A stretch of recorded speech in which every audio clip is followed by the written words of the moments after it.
Okay, so it's time to talk about the Sennheiser HD6XX situation. For many years now, if anybody wanted to get a nice pair of audiophile headphones, the first place they would look is the Sennheiser HD6XX sold by Mastrop. And if I go to the website right now, it doesn't exist as a product that people can buy. It says, where's the price? And you can request it, and then there's 115,000 requests as of filming this right now. So it seems like the HD6XX is going away. So the question is, what now? What's the new go-to default recommendation for audiophile headphones, especially for people who are just getting into this? Okay, a little bit of context here. If you've been living under a rock, the Sennheiser HD6XX is the same sound signature as the HD650, just made differently. So this is a different product from the HD650, but the sound is essentially the same. And for folks living in North America, this was a big win because you could get what was effectively a $350, $400 headphone, audiophile headphone, open back, for $200. And it's a great sounding headphone. Yes, there are some shortcomings. It rolls off in the bass. It's a little bit mid-range focused. It's a little bit more intimate, but for that sense of natural tone and timbre, for vocal presentations, for things to sound just correct and good, the HD6XX and that kind of sound signature has been a staple for years. And it's been such an important product that it's on just about every recommendations list you can think of, especially when we're talking about good value headphones. It was the headphone that you could feel confident about recommending to somebody who had no idea about any of this stuff. To anybody who was just like, I'm sat at my desk for 8 hours a day, I want to get a nice pair of headphones, what do I get? The Sennheiser HD6XX was probably the first headphone that most people who understand this stuff would be recommending, or at least that's what they should be recommending. And now, it seems like that product is going away. And if it turns out that the HD6XX is just gone forever now, that is a sad day for audiophiles everywhere. Well, mostly in North America, but if you're an audiophile in other places of the world, you can be sad too because you're an audiophile. You should be sad. So the question is the 6XX just gone forever now? Not necessarily. Here's what we know. So as of right now, it seems that Mastrop, the store, Mastrop as an entity, is shutting down. That's going to be shutting down March 25th, and that is rather soon. So at the very least, you won't be able to buy the 6XX through Mastrop. But several years ago, Mastrop was acquired by Corsair, and some of those assets are being brought over into Corsair's portfolio. If you think about it, both Corsair and Mastrop are well known for mechanical keyboards, and they've done a lot with audio as well, so it would make sense for them to bring the most popular products from Mastrop into their portfolio, and it wouldn't be unreasonable to consider the 6XX one of the more popular, if not the most popular audiophile product that they have there. The big question there is, are they willing to make the same kind of cash outlay to make this worthwhile? And more importantly, is Sennheiser still willing to do this? And right now, we just don't know. These are financial decisions that are going to depend on a number of different factors, and they all kind of need to go right in order for this product to continue to exist. So some of the products from Mastrop are being taken on board by Corsair, but it's unclear if the 6XX is going to be one of them. In fact, many of the existing collaborations on Mastrop are getting cut. But either way, if we speculate that the HD6XX just is gone forever now, obviously that sucks. And if you want that same kind of sound signature, you just need to spend more money. And because of that, it's worth considering what the alternatives might be for that go-to recommendation as an entry point into nice audiophile headphones. The first product that comes to mind is the FiiO FT1 Pro.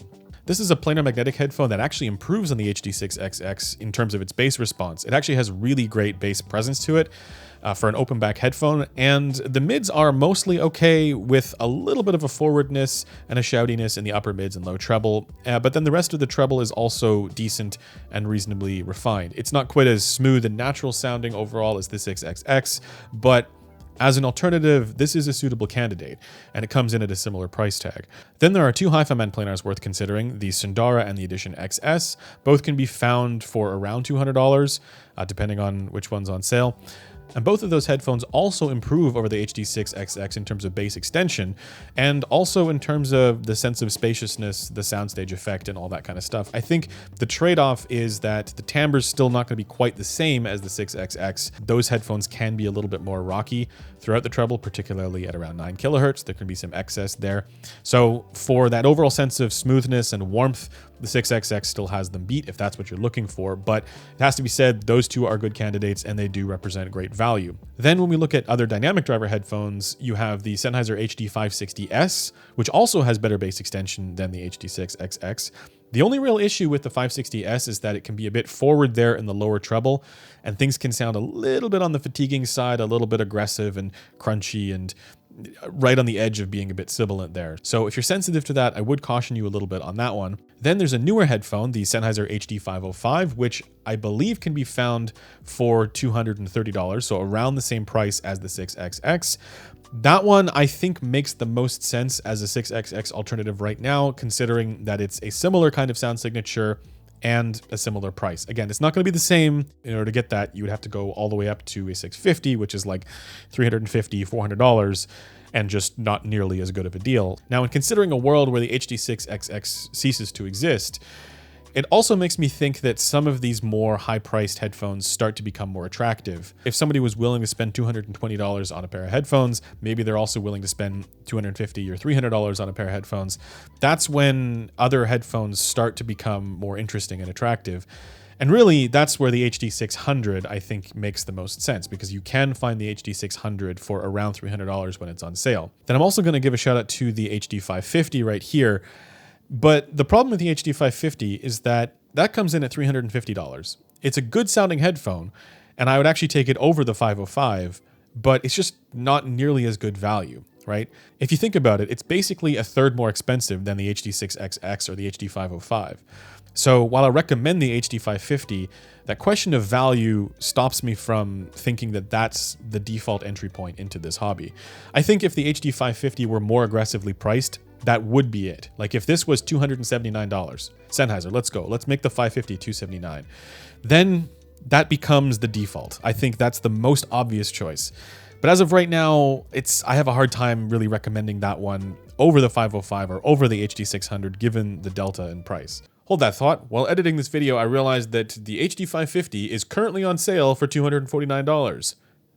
That is a good deal. So if it does turn out to be the case that the HD6XX is just gone forever, what this would mean, in my view, is that you would now just have to make a more informed decision when it comes to sound signature and value, because you do have a number of value options that are going to have a slightly different kind of sound signature, and you need to consider, is that something that you want? Or if you feel, no, I really want that natural tone and timbre. I want things to sound smooth and lush and warm and intimate, and I really care about vocals, then I think these other value options probably aren't going to cut it for you. They're not going to tick that box. And once again, you just need to spend more money.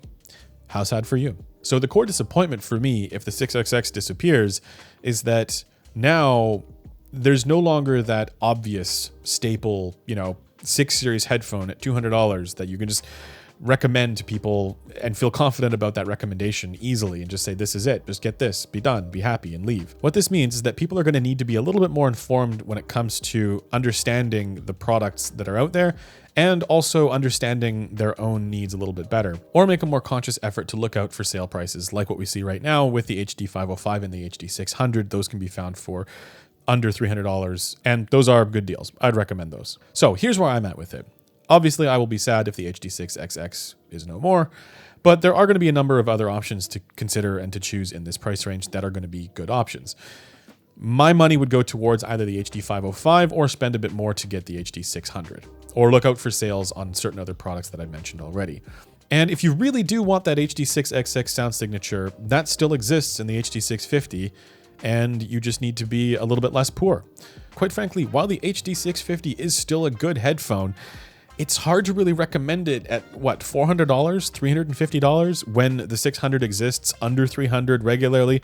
Yes, the 650 is warmer and richer than the HD600, but they're close enough and they do change similarly with padware that I think you should just go for the cheaper one. That makes more sense to me. But either way, let me know what you think. If the HD6XX does disappear, what's the replacement? What's the go-to headphone in your mind that's going to be the default audiophile recommendation at around $200? And speaking of value, we have a number of ranking lists up on headphones.com that you can sort by value. So if you want to get additional recommendations and kind of like a full picture of all the different headphones and how they stack up for value, you can do that. You want to go to our individual ranking pages here and then sort this by value, and then you can see which headphones we would consider the best value, best bang for the buck, that sort of thing. Anyways, that does it for this video. As always, you can chat with me at my forum thread at forum.headphones.com or in the Discord, also linked below. And until next time, I'll see you guys later. Bye for now.